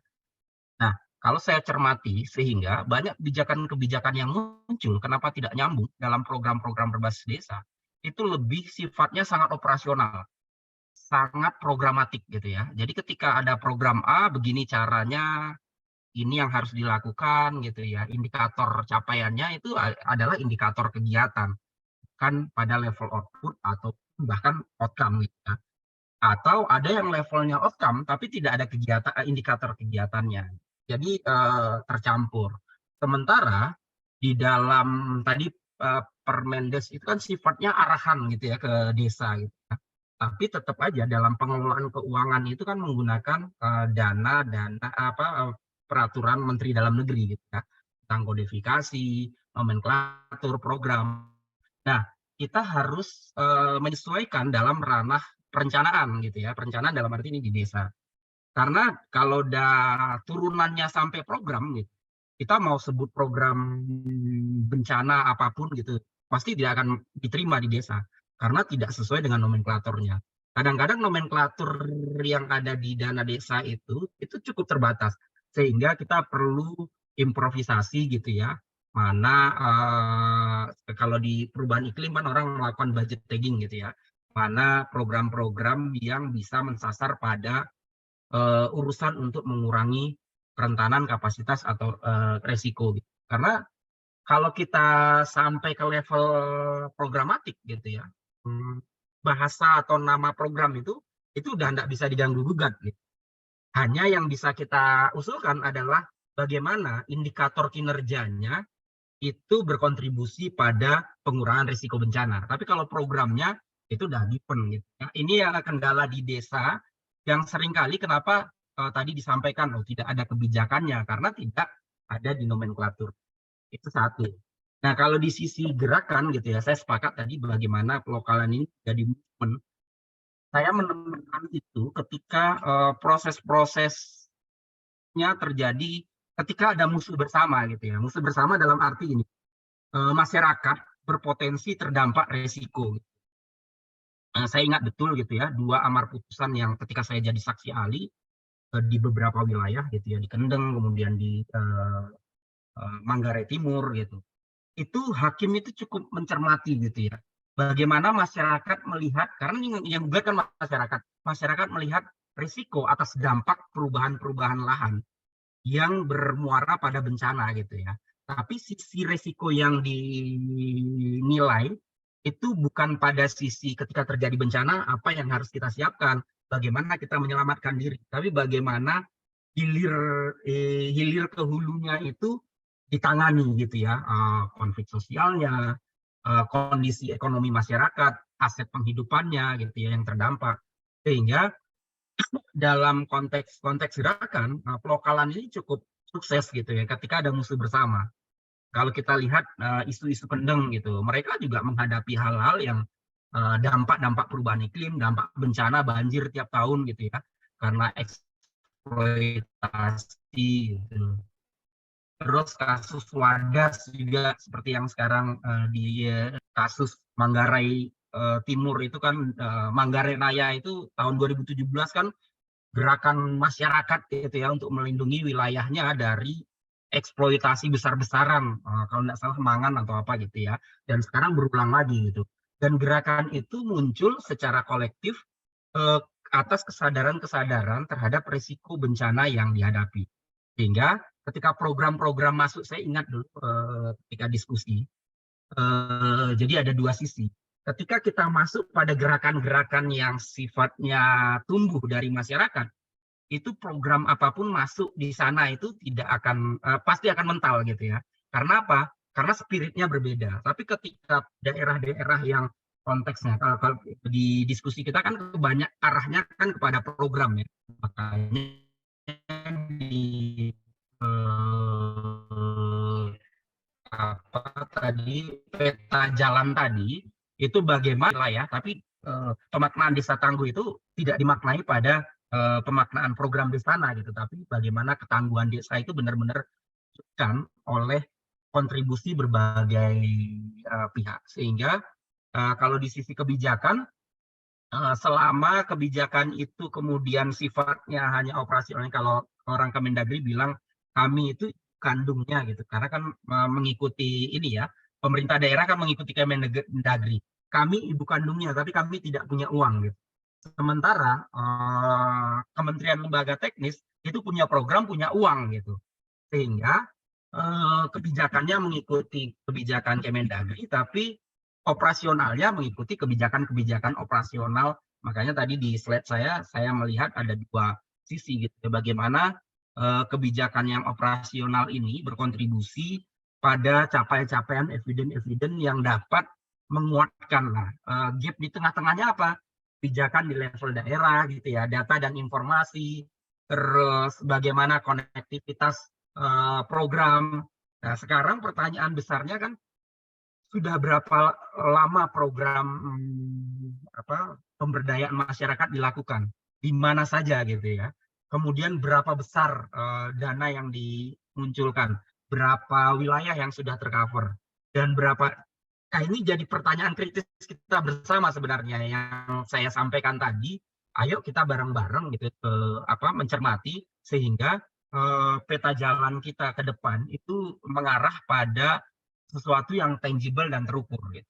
Mungkin itu dari saya, Mbak Ino. Saya kembalikan. Ya, terima kasih Mas Petra. Makin menarik, makin sore, tinggal 15 menit, tapi makin banyak pertanyaan di kepala saya.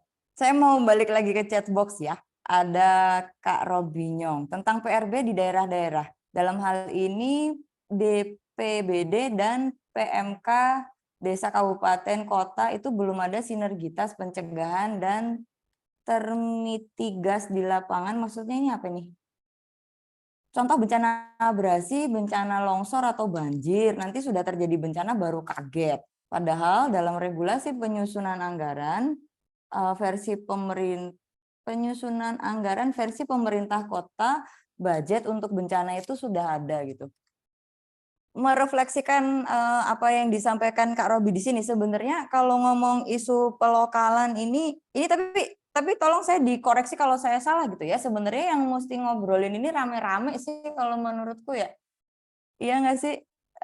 Artinya rame-rame tidak hanya kita yang bekerja di sektor humanitarian gitu loh, tetapi kawan-kawan dari sektor-sektor yang lain juga harusnya ngobrolin gitu, bareng-bareng ngobrolin gitu, sampai nemu musuh bersamanya tadi gitu ya. Entah musuh bersamanya siapa nanti kita temukan gitu. Tapi ini jadi menarik gitu, mengamini yang disampaikan Mas Petra tadi gitu ya.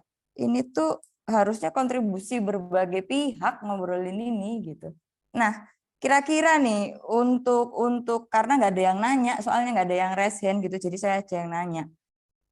Kira-kira nih ya, bagaimana nih upaya untuk menyebarluaskan soal pelokalan ini gitu ya di masing-masing wilayah, sehingga apa yang sedang kita lakukan sekarang ini bisa diketahui oleh kawan-kawan lain, sehingga bisa turut juga berkontribusi dan saling berbagi praktik-praktik baik gitu. Kita hanya punya waktu kurang lebih 15 menit gitu ya, jadi boleh masing-masing 5 menit untuk Om Kelis, Bang Sadik, dan Mas Petra. Mau siapa dulu silakan. Saya dulu aja karena tadi saya yang terakhir, jadi sekarang saya yang langsung nyambung, silakan. Ya, pelokalan itu memang melihat dari kacamata kita melihat bagaimana konteks komunitas itu sendiri gitu ya. Nah, saya justru sebenarnya pada paham bagaimana gerakan pelokalan itu muncul karena musuh bersama tadi gitu ya. Karena saya belum menemukan gitu ya, bagaimana pelokalan itu muncul yang benar-benar muncul dari program-program yang tadi kita bicarakan di depan. Tapi saya banyak menemui ketika orang mulai tergerak ketika ada kesadaran kritis, kesadaran akan hak dan sumber daya alamnya terancam gitu ya. Ya, bagaimana kita juga harus menjangkau, saya setuju tadi menjangkau ini ya gerakan-gerakan sayap kiri yang sebenarnya juga yang mereka perjuangkan juga risiko gitu ya. Nah, seperti yang saya sampaikan tadi, hampir semua amar putusan-putusan yang terkait dengan kasus lingkungan itu tidak banyak bicara soal risiko atas dampak, hanya selalu bicara soal dampak gitu. Nah, sehingga dampak itu dimanipulasi dengan nilai ekonomi gitu ya. Tapi di masyarakat kita menjadi satu hal yang tidak terukur gitu ya, karena yang mereka hadapi adalah bagaimana keberlanjutan gitu ya. Nah, bagi saya sebenarnya gema dari pelokalan ini itu harus lebih kuat lagi, bukan hanya di sektor humanitarian tapi sektor-sektor lain gitu ya, sehingga kita ada kolaborasi bersama gitu ya. Dalam satu sisi kita memperkuat isu humanitariannya, sisi lain kita dapat diperkuat isu sumber daya alamnya, karena pelaku PRB kebanyakan main kan di sisi hulu. Ketika kejadian baru melihat bagaimana merespon, bagaimana mempersiapkan masyarakat atas ancaman itu, tapi tidak pada jalur-jalur hilir yang sebenarnya cukup kompleks dan butuh para pihak untuk berkolaborasi. Mungkin itu dari saya. Terima kasih.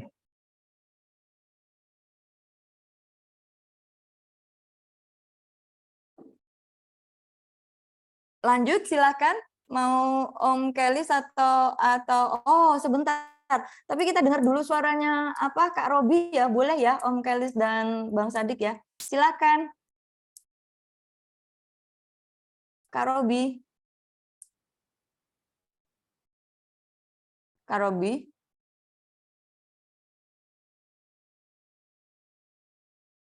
Silakan Kak Robi.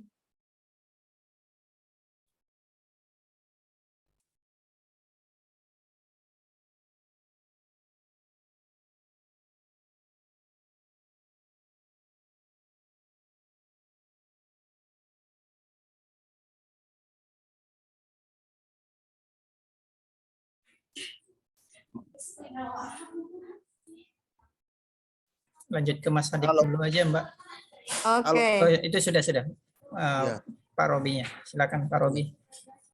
Terima kasih. Selamat siang dan selamat sore khusus Indonesia Timur, yang selamat siang bagi Indonesia Barat. Ya. Izin dari saya hanya sekedar memberikan masukan sedikit. Ini dengan konteks kelokalan itu mudah-mudahan ke depan ada lembaga atau NGO yang bisa membantu peningkatan kapasitas PRB di daerah. Karena forum PRB ini juga masih minim dari sisi SDM. Sehingga belum banyak yang bisa untuk bergerak dalam konteks penyusunan tentang rencana kerja. Sehingga itu yang menjadi kendala, ya. Dan banyak forum-forum PRB juga ini yang menjadi kendala krusial lagi, tidak didukung dengan anggaran yang memadai. Itu yang nyata real di daerah. Ya, memang forum PRB ini melekat di Badan Penanggulangan Bencana. Tetapi sayangkan dari Badan Penanggulangan Bencana sendiri tidak menganggarkan action mereka. Sehingga mandek saja begitu. Nanti ketika ada kegiatan baru mereka dilibatkan. Kalau no kegiatan ya sudah begitu aja, diam-diam saja. Ya, mungkin ke depan forum PRB ini perlu digerakkan sehingga peningkatan kapasitas PRB ini bisa sampai turun ke kampung-kampung. Iya, dalam hal ini peningkatan kapasitas untuk para perangkat desa, supaya para perangkat desa itu paham berbicara tentang penanggulangan bencana di desanya. Ya, kita di desa juga itu dalam siklus pemahaman tentang konteks bencana juga masih sangat minim. Contohnya bencana abrasi, mereka tuh bingung. Nanti kalau sudah ada yang korban baru mulai mengatasinya, bagaimana caranya. Karena selama ini juga masih minim dari BPBD sendiri, dari PMK sendiri, pemberdayaan kampung atau desa, dinas, itu belum ada sinergitas yang baik, belum ada komunikasi yang intens untuk peningkatan kapasitas. Jadi itulah mungkin ke depan dengan konteks kelokalan ini, mungkin itu ke depan menjadi diprioritaskan. Mungkin itu dari saya, terima kasih, hormat.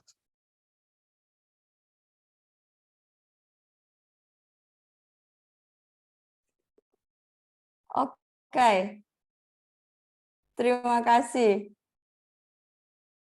Kak Robi, ada yang mau nanggapin nggak? Mungkin dari Om Kelis, Mas Sadik atau Mas Petra? Bang Sadik mungkin. Monggo Bang.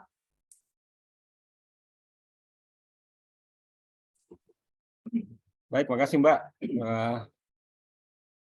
Selamat sore Pak Robi. Saya Sadik dari Sulawesi Tengah. Salam kenal. Baik, memang menjadi pekerjaan rumah besar ini memang bagaimana isu-isu pengurangan risiko bencana berbasis komunitas kemudian bisa terintegrasi dan terinternalisasi ke dalam pola pikir masyarakat dan juga pola pikir pemerintah kita ya, baik itu di level provinsi, kabupaten maupun sampai pada level desa. Nah, memang kebijakan-kebijakan berkaitan PRB ini juga dipengaruhi dengan arah kebijakan ya dari pejabat ya. Selama isu-isu penanggulangan bencana tidak termuat di dalam RPJMD misalnya atau di dalam visi misi pejabat bupati, wali kota atau gubernur, maka bisa kita yakinkan bahwa isu-isu pengurangan risiko bencana itu tidak akan diterjemahkan dengan baik ke dalam rencana anggaran atau di dalam renja RKP atau di dalam renstra OPD sampai pun pada level desa. Kenapa? Karena mereka bertugas untuk bagaimana visi misi itu bisa berjalan dengan baik. Nah, itu menjadi salah satu tantangan kita. Tadi ya seperti yang disampaikan Mas Petra bahwa itu mungkin salah satu musuh bersamanya berkaitan dengan kebijakan.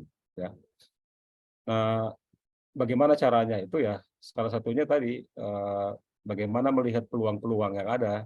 Nah, kalau misalnya kebijakan-kebijakan dari pemerintah daerah ternyata belum menjawab itu, ada ruang-ruang yang mungkin bisa dilihat atau bisa digunakan misalnya dengan memanfaatkan regulasi-regulasi yang sifatnya nasional. Itu mungkin bisa dijadikan rujukan ketika mau melakukan upaya-upaya tindakan PRB.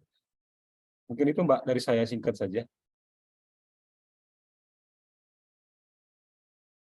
Baik, terima kasih Bang Sadik. Ini makin sore makin panas sebenarnya diskusinya, makin anget gitu. Cuman sayangnya kita harus menutup diskusinya sore hari ini. Saya nggak akan ngambil kesimpulan apapun gitu ya, kawan-kawan sekalian terkait dengan diskusi selama hampir 2 jam ini, karena bagi saya sendiri ternyata untuk sampai kesimpulan itu kita masih butuh diskusi panjang dan bersama dengan kawan-kawan yang bekerja lintas sektor gitu. Kita akan ketemu lagi di seri webinar ke-5 Lokanusa. Mungkin sebelum close, sebelum close mungkin boleh mungkin menjadi catatan di Zoom. Oke, silakan Mas Sadik. Ya, mungkin bisa catatan di Zoom berikutnya berkaitan dengan pelokalan ini sendiri ya. Masih banyak pertanyaan teman-teman berkaitan dengan pelokalan ini ya. Ada pertanyaan satu, lokal versus nasional atau internasional ya. Satu, yang kedua, apakah melokalkan kegiatan atau program itu sampai ke daerah? Artinya masih di drive ya, baik itu dari nasional maupun dari internasional, nasional di drive ke daerah. Sorry, dekat bandara soalnya. Nah, itu jadi kegiatan program yang dari nasional atau internasional kemudian dibawa ke daerah, dilokalkan ya. Atau nanti ya bagaimana aksi-aksi lokal ini justru lebih diperkuat. Yang sudah ada hidup tadi seperti yang disampaikan Mas Petra, diperkuat, ya. Nah, kekhawatirannya kan sekarang begini. Tadi sudah disinggung oleh Mas Ardiansa ya, berkaitan dengan barat dan selatan. Kita kan punya fenomena sekarang ini ya.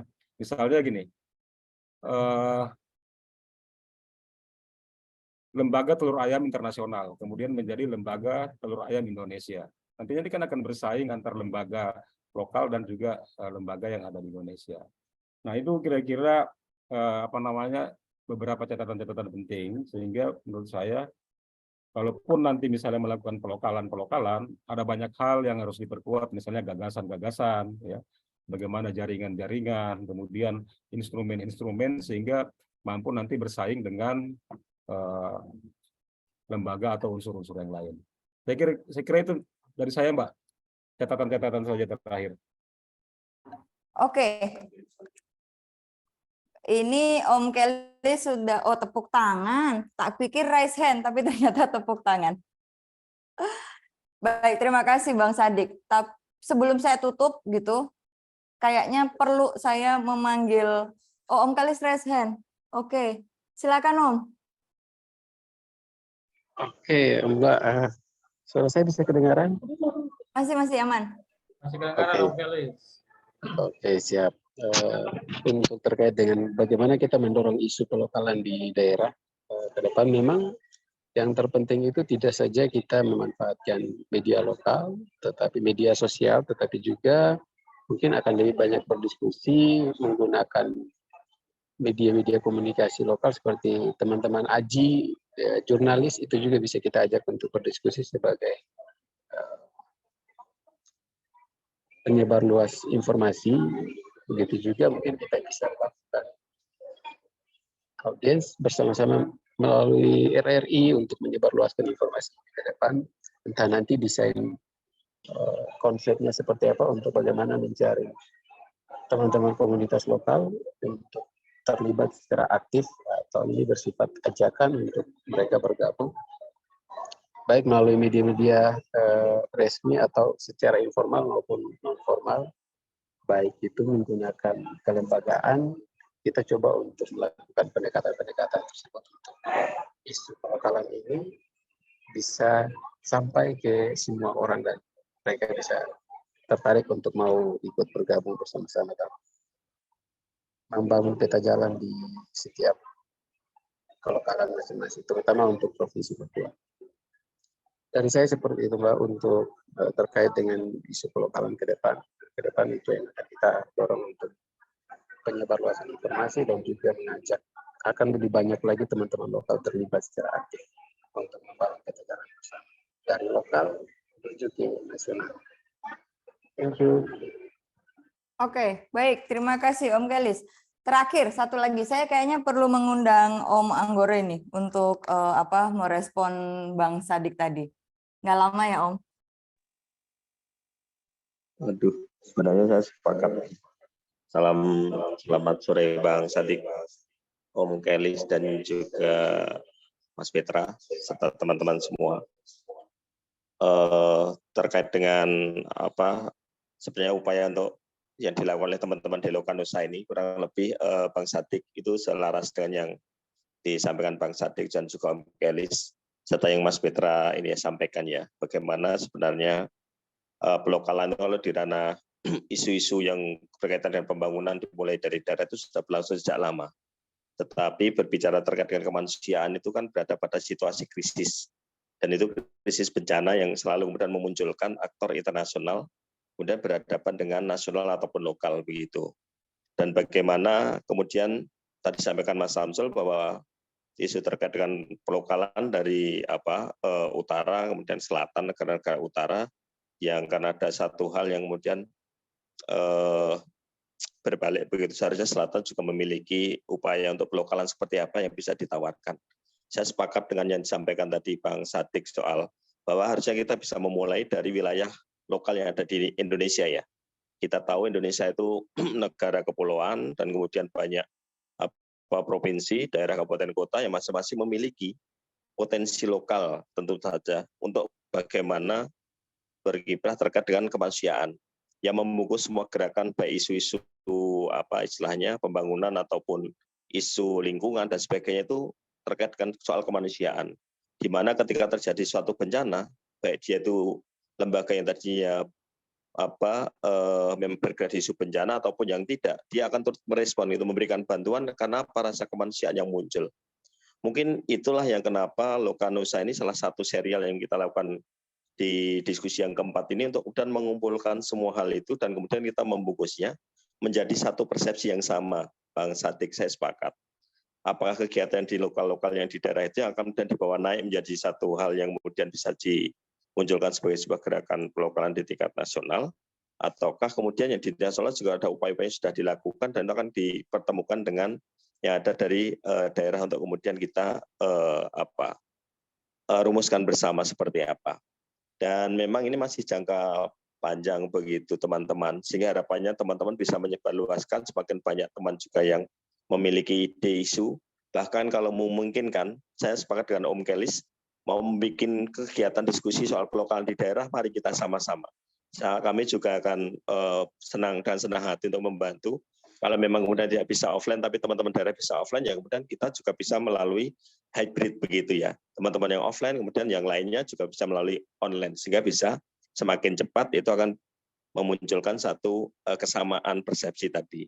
Sehingga ketika ada yang menyampaikan bahwa dulu ada musuh bersama yang dilawan, sehingga semuanya sepakat, ya harapannya dengan pelokalan itu bisa menyatukan semuanya untuk kemudian bergerak meningkatkan istilahnya apa, kalau kemudian berbicara soal terkait dengan kebencanaan, ketangguhan dalam menghadapi bencana dari masing-masing wilayah yang secara kearifan lokal yang muncul. Mungkin itu sih kalau saya menanggapi. Terima kasih Kak Tino. Baik, terima kasih Om Anggoro.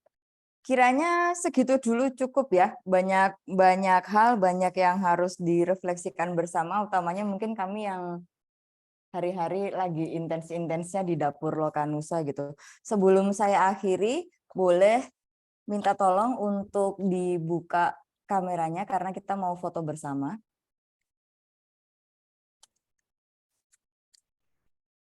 Ada berapa frame ya? Siapa ini kira-kira yang akan membantu saya? Alfi. Siapa? Alfi. Oh, Kalvi. Silahkan Kak, dihitung ya Kak ya. Oh siap, kita hitung.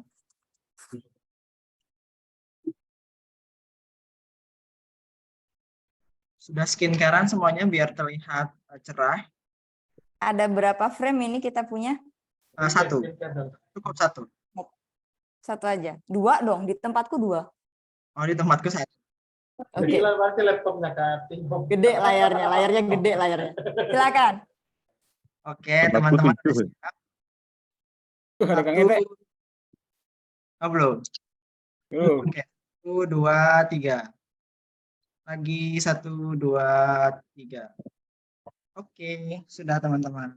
Oke, baik. Terima kasih Kak Alfi. Mbak, untuk informasi dulu, informasi